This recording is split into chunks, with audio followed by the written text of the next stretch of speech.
अस्सलाम वालेकुम। आज हम स्टार्ट करेंगे एक्सरसाइज 1.4। इसमें भी हमने क्या करना है, सॉल्व करना है फॉलोइंग इक्वेशंस को। हमारे पास क्वेश्चन नंबर 1 है। क्वेश्चन नंबर 1 में हमें दिया गया है 2x + 5 equal 7x + 16 square root. हमने इसे सॉल्व करना है, मतलब इसमें मौजूद जो वेरिएबल है x है ना, वेरिएबल उसका आंसर लेना है और सोल्यूशन सेट राइट करना है। तो हम इसे कैसे सॉल्व करेंगे, यहाँ पर ये है x का आंसर लेना है, तो हम करेंगे x को एक तरफ, बाकी सारी वैल्यूज एक तरफ, जो कांस्टेंट है तो उनको सिंप्लीफाई कर लेंगे या फिर क्वाड्रेटिक इक्वेशन बना लेंगे, जिस तरह भी हमारे पास ये सिंप्लीफाई हो जाए। ठीक है, यहाँ पे 2x + 5 है, इक्वालिटी में ये स्क्वायर रूट है, तो पहले स्क्वायर रूट खत्म होगा तो इसके नीचे वाली टर्म्स को देखा जाएगा ना। तो पहला स्टेप हमारा होगा स्क्वायर लेने का, ताकि वो जो राइट साइड पे स्क्वायर रूट है उसको खत्म किया जा सके। हम स्क्वायर लेंगे स्क्वायर रूट को खत्म करने के लिए, तो हम बोथ साइड इसका स्क्वायर ले लेंगे। ये जो हमारे पास है 2x + 5, ठीक है, स्क्वायर लेना है तो इसका ये टर्म जो है इकट्ठी है, प्लस हो रही है, तो इसके इर्द गिर्द ब्रैकेट लगाएंगे और स्क्वायर लगा देंगे बाहर। ऐसे ही इक्वालिटी में 7x + 16, इसका स्क्वायर रूट पहले से इतना मौजूद है, हम इसके इर्द गिर्द ब्रैकेट लगाएंगे और ये स्क्वायर लगा देंगे। ठीक हो गया। अब हमने एक फार्मूला पढ़ा हुआ है, a + b का होल स्क्वायर किसके इक्वल होता है, a² + 2ab + b²। तो हमारे पास ये जो है 2x + 5 का होल स्क्वायर, इस पे ये फार्मूला अप्लाई कर लेंगे, 2x + 5 का होल स्क्वायर। ठीक है, यहाँ पे ये जो हमारे पास 2x है ये a की जगह पे है और ये जो 5 है ये b की जगह पे है।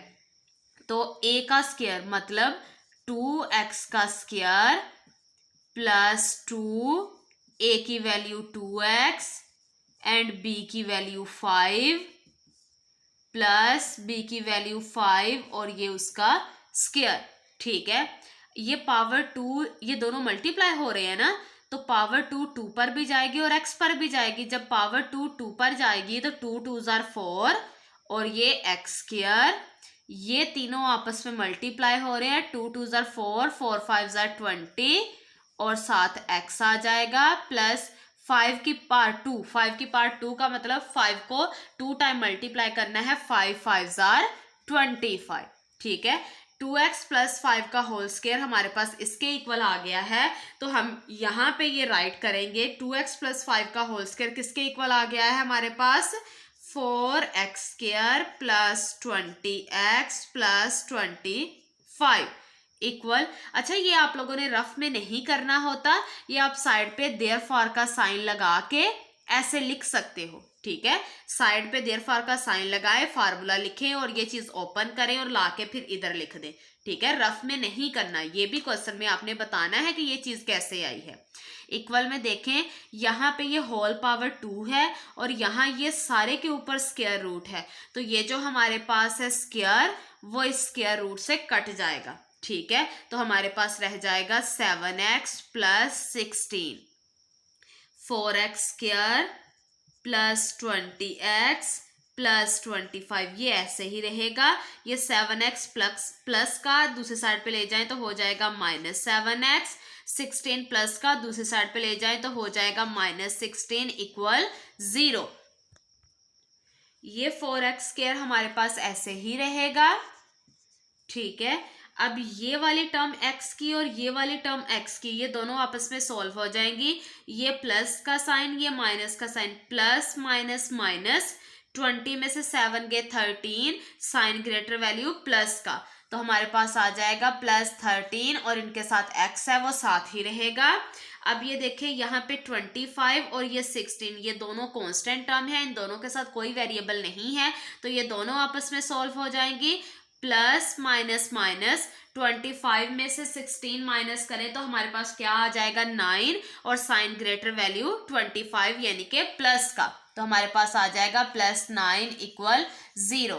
अब ये देखिए हमारे पास ये जो इक्वल का साइन है वो बता रहा है कि ये इक्वेशन है, इक्वालिटी के पास 0 बता रहा है कि ये उसकी स्टैंडर्ड और जनरल फॉर्म है, यहाँ कोई वेरिएबल नहीं तो ये कांस्टेंट टर्म है, यहाँ वेरिएबल x है और उसकी पावर +1 है तो ये लीनियर टर्म है, यहाँ वेरिएबल x और इसकी पावर +2, इसका मतलब है इस इक्वेशन में मौजूद वेरिएबल की हायर पावर है 2, हायर पावर 2 का मतलब है डिग्री 2, डिग्री 2 वाली इक्वेशन को कहा जाता है क्वाड्रेटिक इक्वेशन, और ये अरेंज है सीक्वेंस से है।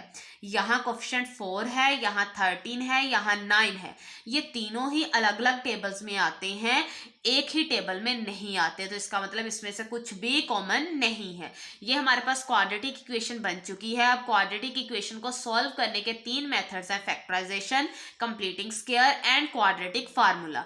तीनों में से जो इजी लगे आप यहाँ पे अप्लाई कर सकते हो। हम यहाँ पे फैक्टराइजेशन कर लेते हैं। फैक्टराइजेशन में क्या किया जाता है, ये जो स्क्वायर की टर्म है इसे कांस्टेंट टर्म से मल्टीप्लाई किया जाता है, ये +4 ये +9 प्लस प्लस प्लस हो जाएगा, 4 को 9 से मल्टीप्लाई करें तो 36 और ये x² साथ ही रहेगा। ये प्लस कैसे आ सकता है, माइनस माइनस प्लस या फिर प्लस प्लस प्लस, क्योंकि हमने क्या करना, प्लस कैसे आता है, मल्टीप्लाई में इसका देखना है, minus minus plus plus plus plus. हमने कौन सा पेयर लेना है, हमने तोड़ना है ये सेंटर वाली टर्म को, उसके साथ साइन क्या है प्लस, तो हमने ये प्लस वाले पेयर चूज कर लेना है। ये जो सेंटर वाली टर्म है इसको तोड़ना है, तोड़ के 2 टर्म्स बनानी है, वो 2 टर्म्स ऐसी होंगी जो आपस में मल्टीप्लाई होके ये चीज बनाएंगी और आपस में प्लस माइनस होके ये खुद बन जाएगा। ठीक है, तो हमारे पास देखें 9 और 4 ही देख लेते हैं।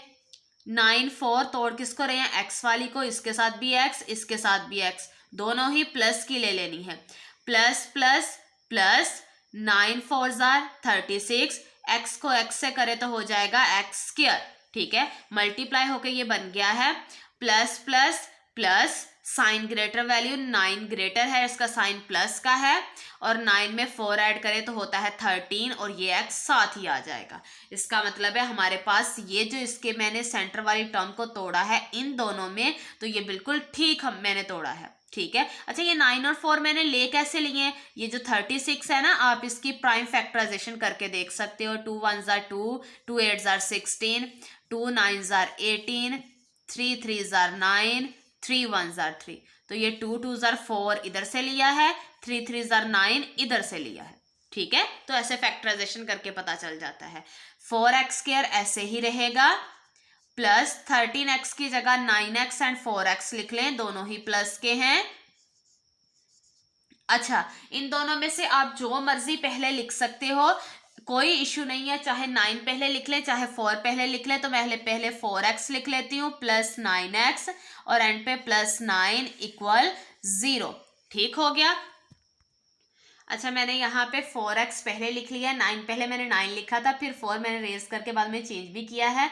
क्यों कर लिया, क्योंकि मैंने कहा ये 4 है तो उसके साथ 4 लिख लेते हैं, इजीली कॉमन हो जाएगा। 9 है तो ये 9 इसमें से इजीली कॉमन हो जाएगा। ठीक हो गया, कॉमन तो उसमें भी आ जाना था, लेकिन फिर ऐसे कर लेते हैं, ये ज़्यादा ईजी है। ठीक है, लिख दोनों में से जो मर्जी पहले लिख सकते हो, इस पर कोई ऐसी पाबंदी नहीं है। अब इन दोनों में से हमारे पास यहाँ पे 4 है, यहाँ पे 4 है, सेम है, 4 कॉमन चला गया। यहाँ x की पावर 2 है, यहाँ x की पावर 1 है, छोटा x की पावर 1 है, वो कॉमन चला जाएगा। 4 बाहर है, एक x बाहर है, एक x रह गया, प्लस ये सारे का सारा बाहर कॉमन है तो इसकी जगह आ गया 1। नेक्स्ट है प्लस ये 9 दोनों में है, वो हो गया कॉमन। ठीक है, ये 9 बाहर तो इसकी जगह x आ गया, प्लस ये 9 बाहर तो इसकी जगह कोई चीज नहीं बची तो यहाँ 1 लिख लेंगे, इक्वल 0। ब्रैकेट देखें, x + 1 x + 1, ब्रैकेट सेम है, इसका मतलब आपकी फैक्टराइजेशन ठीक है, और जो सेम ब्रैकेट है उसे एक बार लिख लेंगे, और ये जो बाहर वाली टर्म्स है 4x एंड +9 इनको इकट्ठा कर लेंगे, इक्वल 0। अब हम सेंटर में लाइन लगाएंगे, ये जो पहला फैक्टर है x + 1 ये इक्वल है 0 के, और ये जो दूसरा फैक्टर है 4x + 9 ये भी इक्वल है 0 के। x इधर ही रहेगा, इक्वल 0, +1 दूसरी साइड पर जाकर हो जाएगा -1, x इक्वल 0 1 के साथ माइनस होकर उसमें कोई चेंजिंग नहीं लाएगा, 1 माइनस का है तो माइनस का ही रहेगा। ऐसे दूसरी तरफ देख लेते हैं, 4x इक्वल 0 प्लस 9 दूसरी तरफ जाकर हो जाएगा -9, 4x इक्वल 0 9 के साथ माइनस होकर उसमें कोई चेंजिंग नहीं लाएगा, 9 माइनस का वो ही रहेगा, x इक्वल -9, 4 इधर मल्टीप्लाई हो रहा है उधर जाकर क्या हो जाएगा डिवाइड। ये हमारे पास x के दो आंसर आ गए हैं, ठीक है। एक आंसर आया है -1, एक आंसर आया -9/4। ये क्वेश्चन यहाँ खत्म नहीं होता, क्यों? क्योंकि पीछे तो जितनी भी मैंने एक्सरसाइज 1.3 की जितनी भी वीडियोस में क्वेश्चन करवाए हैं आपको, मैंने कहा कि क्वेश्चन की स्टेटमेंट में मौजूद जो वेरिएबल है अगर उसका आंसर आ जाता है तो क्वेश्चन खत्म हो जाता है। अब यहाँ पे क्वेश्चन की स्टेटमेंट में वेरिएबल एक्स ही तो गिवन था और उसी एक्स के आंसर आए हैं, लेकिन फिर भी मैं कह रही हूँ ये क्वेश्चन अभी खत्म नहीं होता। क्यों नहीं खत्म होता? क्योंकि यहाँ पे ये जो एक्सरसाइज 1.4 में हमारे पास क्वेश्चन आएंगे ना, एक्सरसाइज 1.4 में सारी की सारी ऐसी इक्वेशंस होंगी जिन्हें हम रेडिकल इक्वेशंस कहते हैं। रेडिकल इक्वेशंस हमारे पास क्या होती हैं? जो ये रेडिकल साइन के अंडर होती हैं, जिसे हम स्क्वायर रूट कहते हैं ना, ये स्क्वायर रूट का साइन है। स्क्वायर रूट साइन के अंडर जो इक्वेशंस होती हैं उन्हें रेडिकल इक्वेशंस कहा जाता है। अच्छा, स्क्वायर रूट को रेडिकल साइन भी कहते हैं। तो जहाँ पे ये रेडिकल इक्वेशंस आ जाती हैं, मतलब स्क्वायर रूट वाली चीज़ आ जाती है, तब आपने वेरिएबल को सॉल्व करके जब आंसर लेना है तो उसकी चेकिंग भी करनी है, ठीक है। जब जब ये स्क्वायर रूट वाली इक्वेशंस आएंगी वो सिर्फ एक्सरसाइज 1.4 में ही है, ठीक है। तो जब ये स्क्वायर रूट वाली इक्वेशंस आती हैं, चाहे एक तरफ है चाहे दोनों तरफ है, जैसे भी है, आपने जब वेरिएबल का आंसर निकाल लिया है तो आपने उस वेरिएबल के आंसर को सीधा सोल्यूशन सेट में नहीं करना, आपने इसकी चेकिंग करनी है। मतलब इसको भी क्वेश्चन की स्टेटमेंट में लेके जाना है और इसको भी क्वेश्चन की स्टेटमेंट में लेके जाना है। जो आंसर क्वेश्चन की स्टेटमेंट को ओके करेगा, मतलब लेफ्ट राइट को इक्वल लेके आएगा, वो सोल्यूशन सेट में जाएगा, और जो इक्वल नहीं लेके आएगा वो एक्सट्रेनियस रूट बन जाएगा, ठीक है। ये जो आंसर निकलते हैं इन्हें सोल्यूशन सेट में लिखा जाता है, वैसे इन्हें रूट्स भी बोला जाता है दी गई इक्वेशन के, ठीक है। अच्छा, अब ये हमारे पास आंसर आ गए हैं। चेकिंग करने के लिए क्वेश्चन की स्टेटमेंट लिखेंगे, ठीक है। इधर भी चेकिंग होगी उधर भी चेकिंग होगी, तो यहाँ पे हमारे पास चेकिंग इधर भी और उधर भी। चेकिंग के लिए जो क्वेश्चन की स्टेटमेंट है उसे राइट कर लिया दोनों तरफ, और यहाँ एक आंसर है -1 और एक आंसर है -9/4। बारी बारी इसको भी पुट करेंगे इसको भी पुट करेंगे और देख लेंगे कौन सोल्यूशन सेट में जाता है और कौन एक्सट्रेनियस रूट बनता है। जरूरी नहीं है कि कोई एक्सट्रेनियस रूट बने, हो सकता है दोनों सोल्यूशन सेट में हो सकता है कोई एक एक्सट्रेनियस रूट हो सकता है दोनों ही एक्सट्रेनियस रूट हो, ठीक है। ये तो चेक करके पता चलेगा। 2 ऐसे 2x से मल्टीप्लाई हो रहा है तो x की वैल्यू है -1, +5 ऐसे ही होगा इक्वल 7, 7x से मल्टीप्लाई हो रहा है तो उसकी जगह -1 +16 और ये square root, plus minus minus 2 1s are 2 +5 equal plus minus minus 7 1s are 7 +16 और ये square root, plus minus minus 5 में से 2 गए 3, साइन ग्रेटर वैल्यू 5 का और उसका साइन है plus, equal plus minus minus sign greater value plus का, क्योंकि 16 ग्रेटर है, 16 में से 7 माइनस करेंगे तो हमारे पास क्या आ जाएगा 9, वो भी प्लस का, और ये इसके ऊपर स्क्वायर रूट, ये +3 ऐसे ही रहेगा। 9 का स्क्वायर रूट, ये 9 की फैक्टराइजेशन करके देख लें, 3 3s are 9, 3 1s are 3, 9 का स्क्वायर रूट क्या होता है 3 × 3, ठीक है। इसे लिख सकते हैं 3 की पावर 2 और इसका ये स्क्वायर रूट से कट के आ गया 3 और वो भी प्लस का। देखिए लेफ्ट इक्वल आ गई है राइट के, तो इसका मतलब है ये जो x की पावर x इक्वल -1 है ना वो सोल्यूशन सेट में जाएगा, ठीक हो गया। अब ये हमारे पास, अच्छा जब चेकिंग करते हैं ना कोई भी चीज़ लेफ्ट से राइट या फिर राइट से लेफ्ट मूव नहीं करवाते हैं, लेफ्ट वाली सारी वैल्यूज़ को लेफ्ट पे रखना है, राइट वाली सारी वैल्यूज़ को राइट पे रखना है। जब हम चेकिंग करते हैं तब, जब हम सॉल्व कर रहे होते हैं तब तो हम लेफ्ट राइट वैल्यूज़ मूव करवाते हैं, जैसे हमें ईजी लगता है, जैसे हमें सोल्यूशन मिल रहा होता है, ठीक हो गया। तो ये सोल्यूशन सेट में चला गया क्योंकि इसने लेफ्ट और राइट को इक्वल कर दिया है। अब ऐसे ही इसको चेक कर लेते हैं। 2x से मल्टीप्लाई हो रहा है तो x की वैल्यू है -9/4 और ये +5 ऐसे ही रहेगा, इक्वल 7x से मल्टीप्लाई हो रहा है, 7x की वैल्यू से मल्टीप्लाई होगा, +16 और ये स्क्वायर रूट। ठीक है, ये प्लस माइनस माइनस ये कट हो गया, 2 1 ज़ा 2, 2 2 ज़ा 4, आ गया 9/2, ये +5 इक्वल प्लस माइनस माइनस ये कटिंग नहीं होती है तो साइड वाली वैल्यू न्यूमिनेटर से मल्टीप्लाई हो जाएगी, 7 9 ज़ा 63, डिनोमिनेटर में 4 ऐसे ही रहेगा, +16 और ये इसका स्क्वायर रूट। नेक्स्ट हमारे पास जिसके डिनोमिनेटर में कुछ नहीं होता वहां 1 होता है, 2 और 1 का एलसीएम ले ले तो हमारे पास 2 ही आएगा।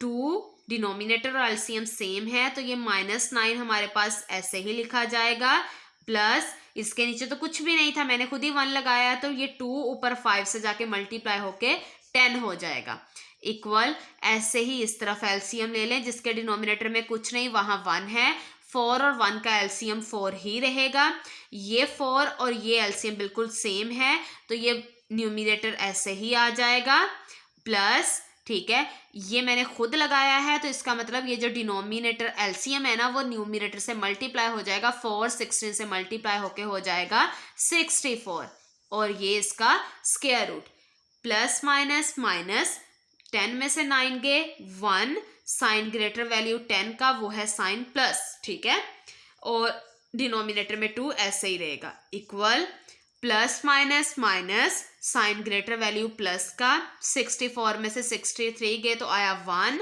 डिनोमिनेटर में 4 और ये स्क्वायर रूट, ठीक हो गया। ये 1/2 ऐसे ही रहेगा, इक्वल 1, ये हमने ला पढ़ा हुआ है ना कि हमारे पास अगर a/b का स्क्वायर रूट है तो वो इक्वल होता है a²√b², ठीक है। तो जब हमारे पास ये 1/4 का स्क्वायर रूट है तो हम इसे भी सेपरेट करके ऐसे राइट कर सकते हैं, ठीक है। हमारे पास क्या है, ये 1 का स्क्वायर रूट लिख लेंगे, 4 का स्क्वायर रूट लिख लेंगे, 1 का स्क्वायर रूट हमेशा 1 ही होता है और 4 का स्क्वायर रूट हमारे पास क्या होता है 2, ठीक है। ये ऐसे 4 की फैक्टराइजेशन करके देख ले, 2 2 ज़ा 4, 2 1 ज़ा 2, तो ये 2 की पावर 2 बनेगा जो कि स्क्वायर रूट से कट के 2 ही आ जाएगा, तो ये हमारे पास हो गया है 1/2। देखें लेफ्ट इक्वल आ गई है राइट के, तो इसका मतलब है ये भी रूट है उस इक्वेशन का, ये भी सोल्यूशन सेट में चला जाएगा। अब इन दोनों ने आंसर यही दोनों जाएंगे जो x के निकले थे, यहाँ पे ये जो x का आंसर और ये जो x का आंसर, यही सोल्यूशन सेट में जाएंगे जो हमारे पास निकले थे, ठीक है। अच्छा अब ये देखें, इस आंसर ने भी दोनों लेफ्ट राइट इक्वल कर दी हैं, इस आंसर ने भी दोनों लेफ्ट राइट इक्वल कर दी हैं, इसका मतलब है ये आंसर और ये आंसर दोनों ही सोल्यूशन सेट में है।